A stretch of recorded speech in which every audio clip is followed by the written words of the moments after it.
안녕하십니까 여러분. 존재와 시간을 낭독하는 시간입니다.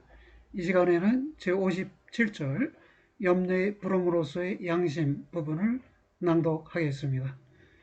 이번 절에서는 전 시간에 제기된 물음들에 대한 해설이 이루어질 텐데요. 누가 불려지는가? 현존재가 불려져요. 누가 부르는가? 현존재가 불러요.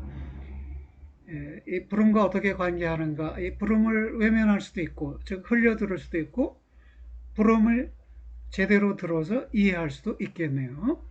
이것이 부름에 대한 관계인데, 이러한 관계에 흘려듣는 것은 존재론적으로 세인의 태도로 간주될 수 있고요. 부름을 이해하는 것은 본래적인 존재에 해당하고, 동시에 자기의 본래적인 존재 가능을 이해하는 것이 되겠습니다. 자세한 해설은 이제 본문 속에서 찾아봐야겠네요. 원서로 364쪽입니다. 읽겠습니다. 양심은 현 존재의 자기를 세인 속으로의 상실성에서부터 호출한다. 불러내지는 자기는 자신의 무엇에 있어서 무기정적이고 공허하게 남아있다. 배려되고 있는 것에서부터의 해석 속에서 현 존재가 우선적으로 또 대개에 있어서 자기를 무엇으로 이해하는가, 무엇으로 이해한다는 점은 부름에 의해 무시된다. 그리고 그럼에도 자기는 명백하게 또 혼동 가능하지 않게 부름에 의해 닥쳐져 있다. 단지 불러내지는 자가 그의 인격의 명성 없이 부름에 의해 의도될 뿐만이 아니라 역시 부르는 자도 현저한 무기정성 속에서 자신을 유지한다. 부르는 자가 무기정적이다라는 건 익명적이다라는 것이에요. 누구인지 모르겠다. 누가 부르는지 구체적으로 모르겠다. 그것을 익명적이다 이렇게 표현하는 것입니다. 하이데거는 무기정성이라고 했고요. 익명성이라는 건 저의 표현입니다.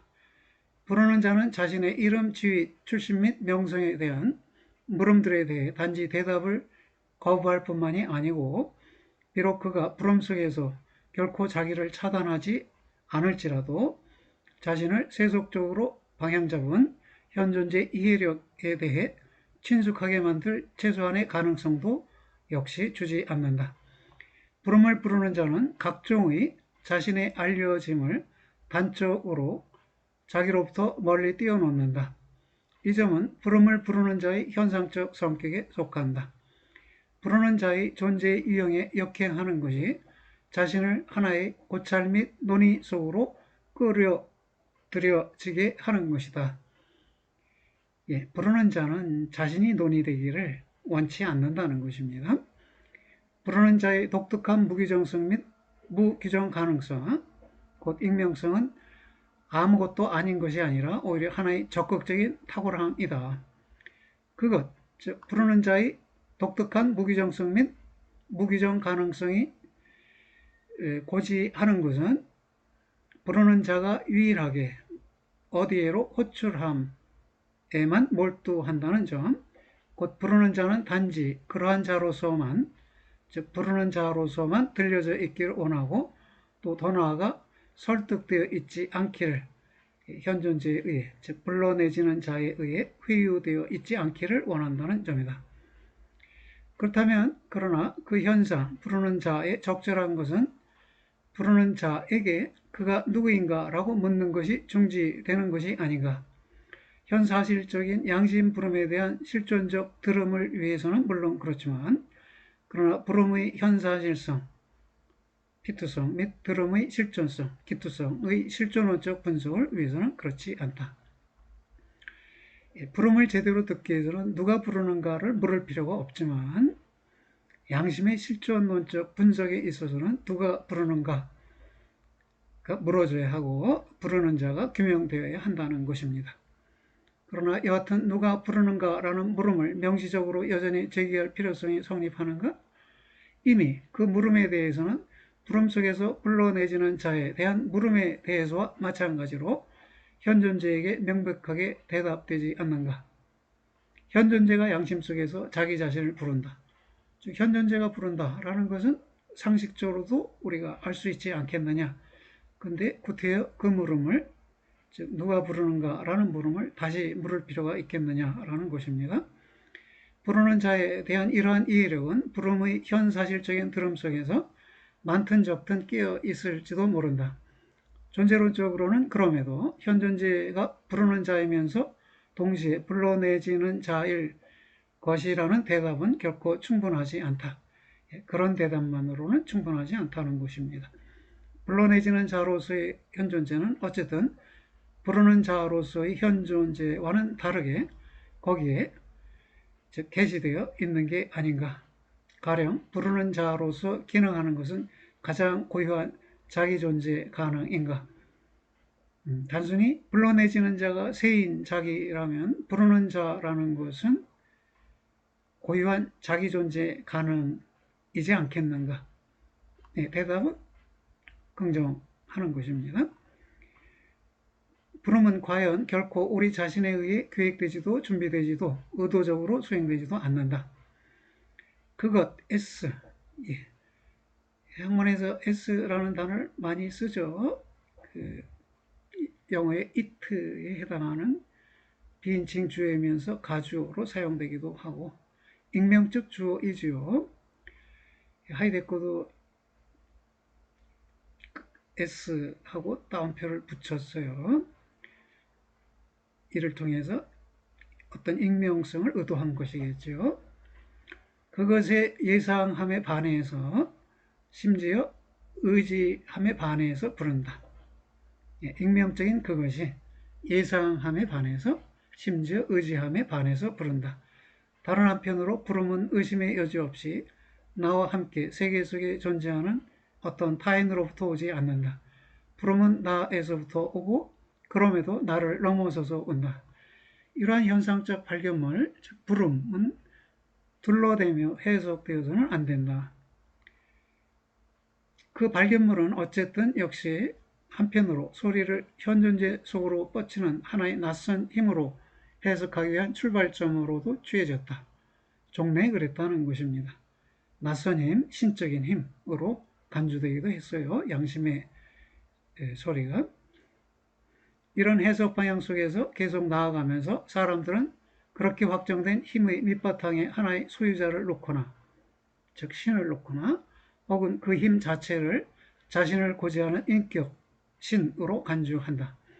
이와 반대로 다른 한편으로 사람들은 부르는 자를 이렇게 낯선 힘 표현으로 해석하는 것을 물리치고 동시에 양심을 여하튼 생물학적으로 둘러대며 설명하려고 시도한다. 이러한 두 해석들은 성급하게 현상적 발견물을 건너뛴다. 절차는, 즉 해석의 절차는 밖으로 말해지지 않은 채로 주도하는 존재론적으로 교리적인 다음의 논제를 통해 간편해진다. 종래의 양심 해석에서 그랬다는 것이에요. 종래의 양심 해석의 논제가 다음과 같다는 것입니다. 있는 것은, 다시 말해 부름과 같이 그렇게 사실적으로 있는 것은 신적인 것이거나 생물학적인 것으로 전제적으로 있지 않으면 안 된다. 전제적인 것으로 객관적으로 증명될 수 없는 것은 여하튼 있지 않다.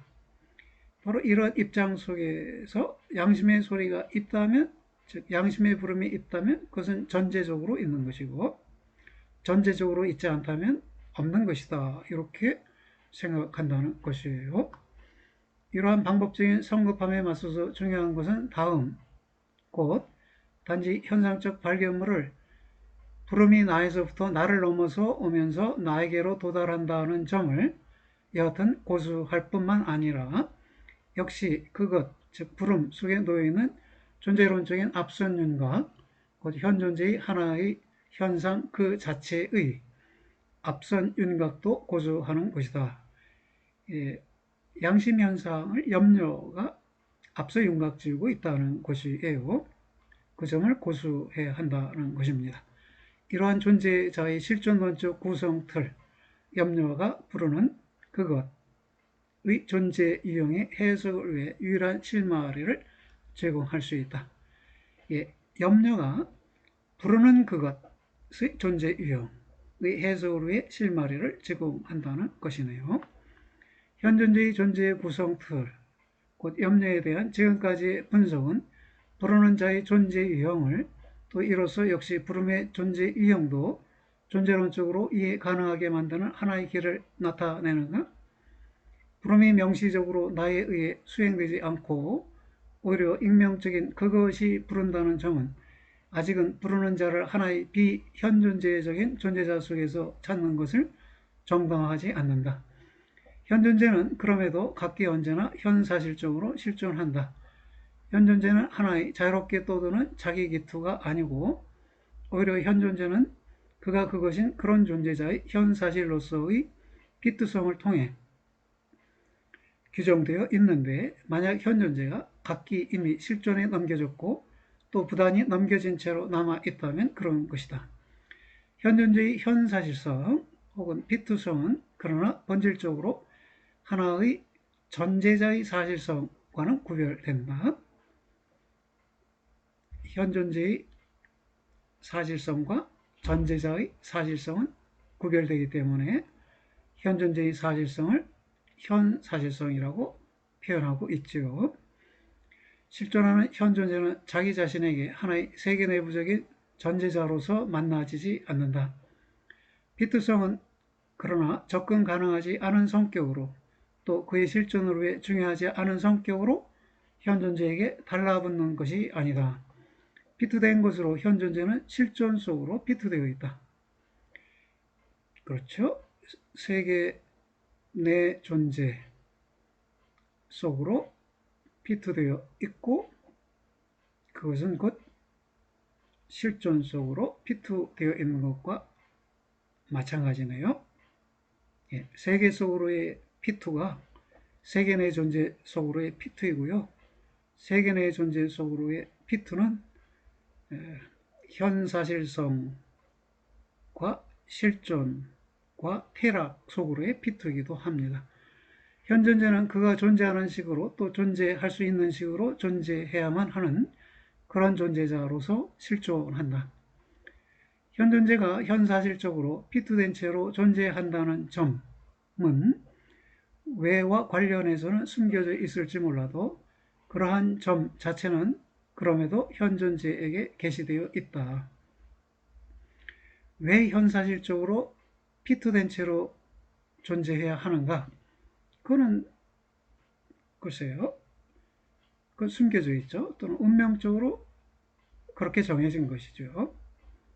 그러나 그러한 점 자체는 게시되어 있다는 것입니다.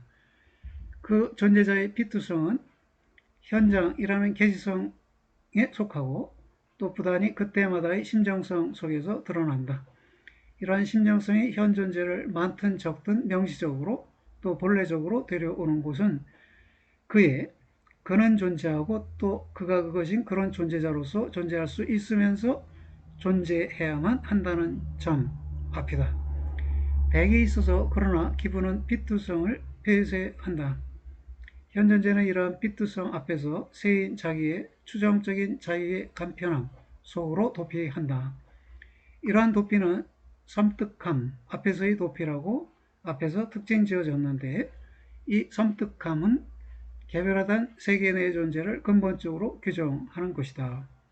섬뜩함은 본래적으로 불안이라는 근본 심정성 속에서 드러나고 피투된 현존재의 가장 원소적인 개시성으로서 피투된 현존재의 세계 내의 존재를 세계의 허무 앞에 세우는데 이 허무 앞에서 현존재는 가장 고유한 존재 가능으로 인한 불안 속에서 불안해한다. 불안의 이유가 가장 고유한 존재 가능이고요.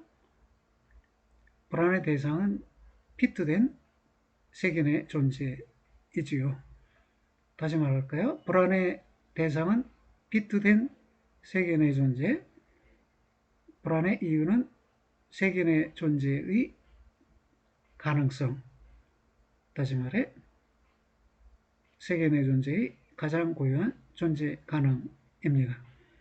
만약 자신의 섬뜩함의 근거로 피투성 속에 처해 있는 현 존재가 양심의 부름을 부르는 자 1이라고 한다면, 다시 읽을까요?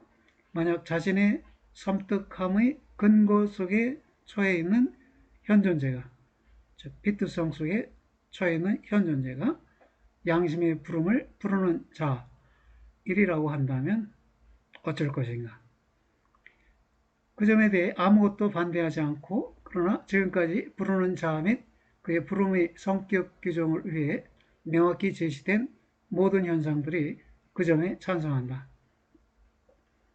부르는 자는 그의 누구에 있어서 세속적으로는 아무 것을 통해서도 규정 가능하지 않다. 세속적으로는 아무 것을 통해서도, 즉 명성이나 지위나 재산, 신분 이런 걸 통해 규정 가능하지 않다는 것입니다. 부르는 자는 자신의 섬뜩함 속에서의 현 존재이고 편치 않음으로서의 근원적인 피투된 세계의 존재이고, 편치 않다라는 것도 세계 내 존재의 한 양상이네요. 세계의 허무 속에서의 적나라한 점이다. 다스라고 해서 하이데거가 이 다스만을 띄어서 표현하고 있는데요. 앞에서 말해진 것을 우리는 보충해서 이해해야 하겠습니다. 그 다음에 이때의 점이라는 것은 존재할 수 있고 존재해야만 한다는 점이 되네요. 부르는 자는 일상적인 새 자기에게는 하나의 낯선 소리같이 친숙하지 않다. 무엇이 배려되는 다양한 세계 속으로 상실되어 있는 세인에게 섬뜩함 속에서 자기에게로 개별화되고 허무 속으로 피투된 자기보다 더욱 낯설 수 있겠는가? 프란스에서 세계는 허무화되지요. 무화됩니다. 유의성으로서의 세계가 무화되고, 이런 무화를 무라고 하이데거는 설명하죠. 무의 실존적 의미는 세계의 무화에 있다고 보고 있습니다. 그것은 부르고 그럼에도 불구하고 배려하는 호기심 있는 귀에게는 아무것도, 곧 퍼뜨려지고 공공적으로 논의될 수도 있을 그런 아무것도 듣게 해주지 않는다. 무엇을 그러나 현 존재는 자신의 피투된 존재의 섬뜩함에서부터 자기에게 역시 보고해야 하는가? 무엇이 불안 속에서 드러난 자기 자신의 존재 가능과는 다르게 그에게 남아있는가? 없지요. 어떻게 현 존재가 그에게 유일하게 문제시되는 이러한 존재 가능애로의 호출으로서와는 다르게 불러야 하는가? 다르게 부를 수는 없네요. 존재 가능애로 호출함이라는 방식으로 양심이 부르지요. 부름은 그 어떠한 일어난 일들도 보고하지 않고 역시 각종의 발표 없이 부른다. 부름은 침묵이라는, 슈바이겐이라는 섬뜩한 양상 속에서 말한다. 그리고 그런 식으로 말하는 이유는 단지 부름에 불러내지는 자를 세인의 공공적인 잡담 속으로 불러들이지 않고 오히려 이러한 잡담에서부터 실존적인 존재 가능의 과묵함 속으로 뒤로 부르기 때문이다. 부름이 침묵의 방식으로 부르고 부름을 듣는 현 존재는 과묵함 속에 슈비겐하이트 속에 머물러 있게 된다는 것입니다. 그런데 어디에 섬뜩하고 그럼에도 자명하지 않은 차가운 확실성이 그 부르는 자가 그것과 더불어 불러내지는 자에게 닥치는 그런 확실성이 근거를 두는가? 자신의 섬뜩함 속에서 자기 자신에게로 개별화된 현 존재는 자기 자신에게 단적으로 다른 사람과 혼동될 수 없다는 점 속에서가 아니라면 어디이겠는가? 그렇게 혼동되지 않는다는 점에서 확실성이 성립한다는 것이네요. 무엇이 현 존재에게서 자신을 다른 어디로부터 오해하고 오인할 가능성을 그렇게 철저하게 탈취하겠는가? 자기 자신으로 넘겨져 있음 속에서의 고독이 아니라면 무엇이겠는가? 예, 자기 자신에게로 넘겨져 있고 그런 점에서 개별화되어 있고 그런 점에서 고독에 처해 있는 것이네요. 이런 고독이 현존재의 오해 가능성, 오인 가능성을 탈취한다는 것입니다. 섬뜩함은 비록 일상적으로 은폐되어 있는 것일지라도 세계 내 존재의 근본 유형이다. 현존재 자신이 양심으로서 이러한 존재, 세계 내 존재의 근거, 그 근거는 비트성인데요. 이 비트성인 근거에서부터 부른다. 그것이, 즉 익명적인 그것이 나를 부른다는 점은 현존재의 하나의 탁월한 말함이다. 불안을 통해서 기분 지어진 부름이 현존재에게서 맨 처음으로 자신의 가장 고유한 존재 가능애로 자기 자신을 기투하는 것을 가능하게 한다. 실존론적으로 이해된 양심 부름이 처음으로 고지하는 것은 이전에 다만 주장되기만 했던 다음이다. 섬뜩함이 현존재를 재빨리 추적하면서 그의 자기망각적 상실성을 위협한다. 그 문장, 곧 현존재는 부르는 자이면서 동시에 불러내지는 자이다 라는 것은 이제 그것의 형식적인 공허함 및 자명성을 상실했다. 양심은 염려의 부름으로 드러난다. 부르는 자는 현존재인데 곧 피투성 속에서 자신의 존재 가능으로 인해 불안해하는 현존재이다. 불러내지는 자는 바로 이러한 현존재인데 곧 자신의 가장 고유한 존재 가능애로 호출되는 현존재이다. 예. 세인에서부터 불러내지는데 그렇게 불러내지는 자는 가장 고유한 존재 가능애로 호출되는 존재자이기도 하다는 것입니다. 그리고 호출된 채로 현존재가 있는 것은 세인 속으로의 퇴락에서부터의 불러냄을 통해서이다. 양심의 부름, 다시 말해 양심 자체는 자신의 존재론적 가능성을 다음 속에 곧 현존재가 자신의 존재의 근거에 있어서 염려라는 점 속에 두고 있다. 자신의 존재의 근거에 있어 피투성에 있어서 염려라는 점 속에 두고 있다. 그렇게 비현존재적인 힘들 애로의 도피는 어쨌든 필요하지 않고 동시에 그런 힘들 애로의 귀환은 부름의 섬뜩함을 해명하지 못하고 오히려 그것을 허무화한다. 양심에 대한 옆길로 빠지는 설명들의 근거는 결국에 다음 속에 그 사람들이 이미 부름이라는 현상적 발견물의 고정을 위해 시선을 너무 짧게 잡으면서 암묵적으로 하나의 우연적인 존재론적 규정성 내지 무규정성, 이른바 전제성 속의 현존재를 전제했다는 점 속에 놓여 있지 않은가. 이 전제성은 존재론적인 규정성이에요. 용제성과 차이 난다는 점에서 규정성인데요. 동시에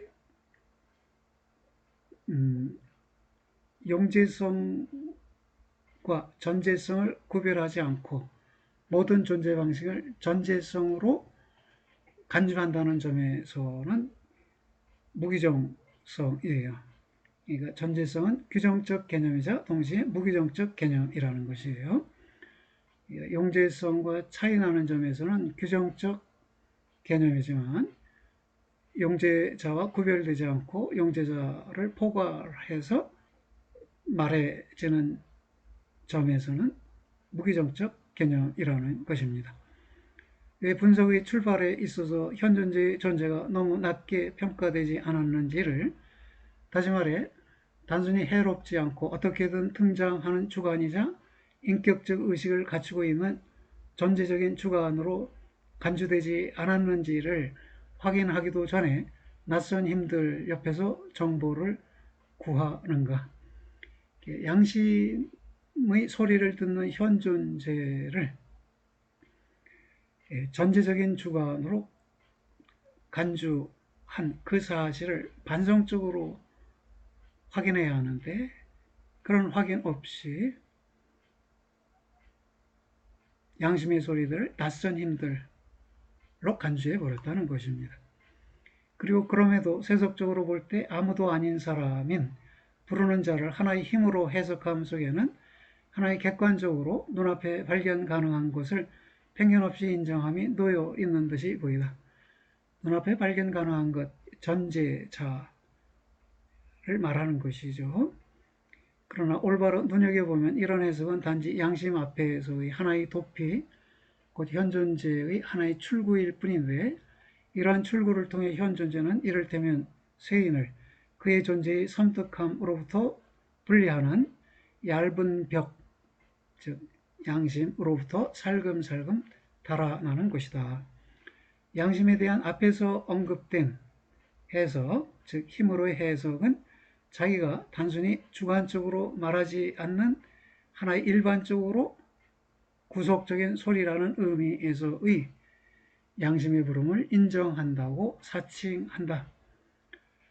이러한 일반적인 양심은 세계 양심으로 들어 올려지는데, 이 세계 양심은 이것의 현상적 성격을 따를 때 하나의 그것이자 아무도 아닌 사람이고, 그렇게 그럼에도 개별적 주관 속에서 거기에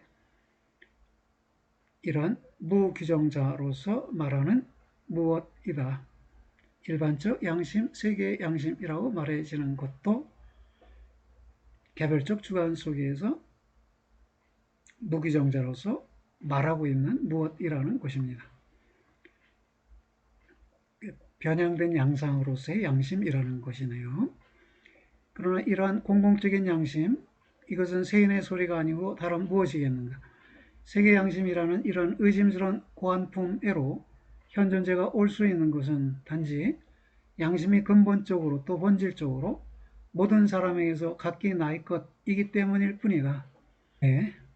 더욱이 단지 각기 가장 고유한 존재 가능이 불러내진다는 의미에서 그렇기 때문일 뿐이 아니고, 부름이 내가 각기 스스로 그것인 그런 존재자, 즉 개별적 현존재에서부터 오기 때문이다. 네. 부르는 자에 대한 앞에 놓인 우리 해석은 부름의 현상적 성격을 순수하게 뒤따르는데, 그런 해석과 더불어 양심의 힘이 과소평가되어 단순히 주관적으로 만들어지지는 않는다. 그 반대이다. 부름의 준엄성 및 명확성이 그렇게 비로소 자유롭게 된다. 불러냄의 객관성, 일반성을 의미하는데요. 이것이 비로소 자신의 정당성을 획득하는 것은 우리의 해석이 이러한 불러냄에게 이것의 주관성, 각기 나의 것이라는 개별성을 맡기는 것을 통해서인데, 이 주관성은 물론 세인 자기에게서 이것의 지배력을 거부하는 것이다. 그럼에도 불구하고 사람들은 앞에서 수행된 염려의 부름으로서의 양심의 해석에 대해 다음과 같은 반대 물음을 제기하게 될 것이다. 첫째, 자연스러운 경험으로부터 그렇게 멀리 떨어져 있는 양심의 해석이 시험에 합격한 채로 있을 수 있는가?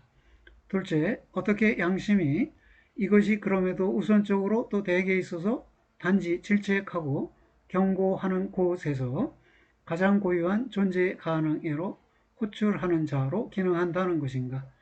셋째, 양심은 하나의 가장 고유한 존재 가능에 대해 그렇게 무규정적으로 공허하게 말하는가? 넷째, 양심은 오히려 벌어졌거나 혹은 의도된 과오들 및 불이행들과 관련해서 규정적으로 또 구체적으로 말하지 않는가? 다섯째, 앞에서 주장된 풀러냄은 나쁜, 즉 가책받는 양심에서 유래하는가? 혹은 좋은, 즉 떳떳한 양심에서 유래하는가? 여섯째, 양심은 여하튼 어떤 적극적인 것을 주는가? 즉 어떤 행위의 추천을 행하는가? 오히려 양심은 단지 비판적으로만, 즉 질책과 경고로서만 기능하지 않는가? 등등입니다.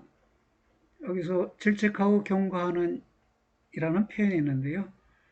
이미 벌어진 행동에 대해서는 질책하고요. 의혹되는, 아직 행해지지 않고 의혹되기만 하는 행동에 대해서는 경고를 하네요. 그리고 이 질책과 경고는 이 비판적 기능이죠. 단지 비판적 기능만을 양심이 갖고 있는가, 아니면 어떤 적극적인 기능을 갖고 있는가, 예컨대 특정한 행위를 추천해 주는가, 어떤 행위의 준칙을 알려주는가 등이 물어질 수 있다는 것입니다. 네. 그러한 의구심들의 정당성은 논박될 수 없다.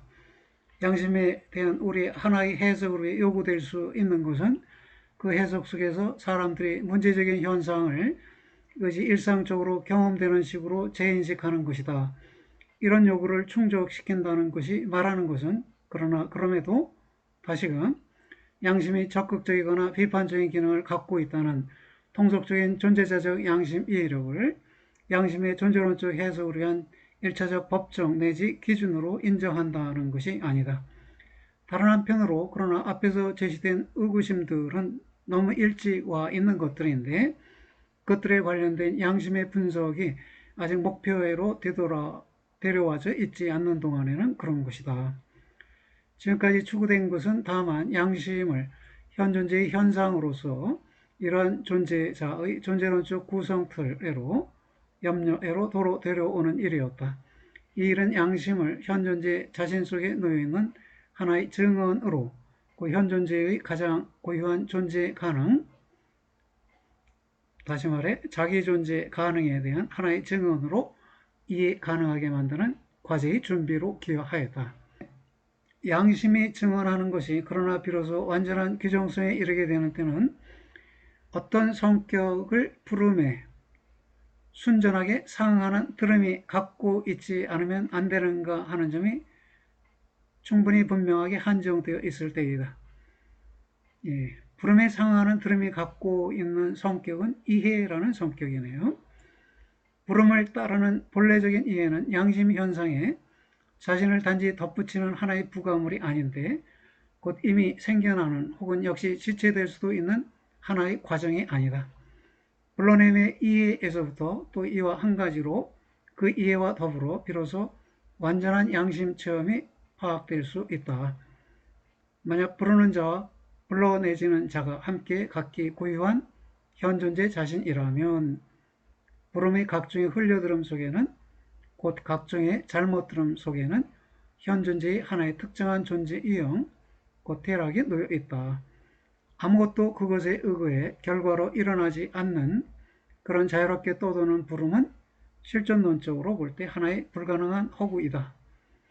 아무것도 결과로 일어나지 않는다는 것은 현존재적으로는 어떤 적극적인 것, 즉 들음의 회피로서의 퇴락을 의미한다. 그렇게 어쨌든 역시 불러냄의 이해의 분석도 무엇을 부름이 이해하게 해주는가에 대한 명확한 상론회로 비로소 우리를 인도할 수 있다. 그래서 제58전에서 불러냄의 이해와 책임 중에서 불러냄의 이해가 다뤄지고요. 그러나 양심에 대한 선행된 부름의 구조에 대한 일반적인 존재론적 성격 규정과 더불어 비로소 양심 속에서 불러진 것인 책임있는 이라는 것을 실존론적으로 개념화할 가능성이 주어져 있다. 이것은 제58절 불러냄의 이해와 책임 중에서 책임에 관련된 것입니다. 모든 양심 경험들 및 양심 해석들은 양심의 소리가 어떻게든 책임에 관해 말한다는 점에 있어서 의견이 일치한다. 이 점은 제59절 양심의 실존론적 해석과 통속적인 양심 해석 부분에서 다루게 됩니다. 네, 이렇게 해서 57절의 낭독은 끝났습니다. 이 57절의 마지막 부분에서 언급된 것은 이어지는 58절과 59절에서 다뤄질 내용에 대한 예고였습니다. 네, 여러분들 수고하셨습니다. 안녕히 계세요.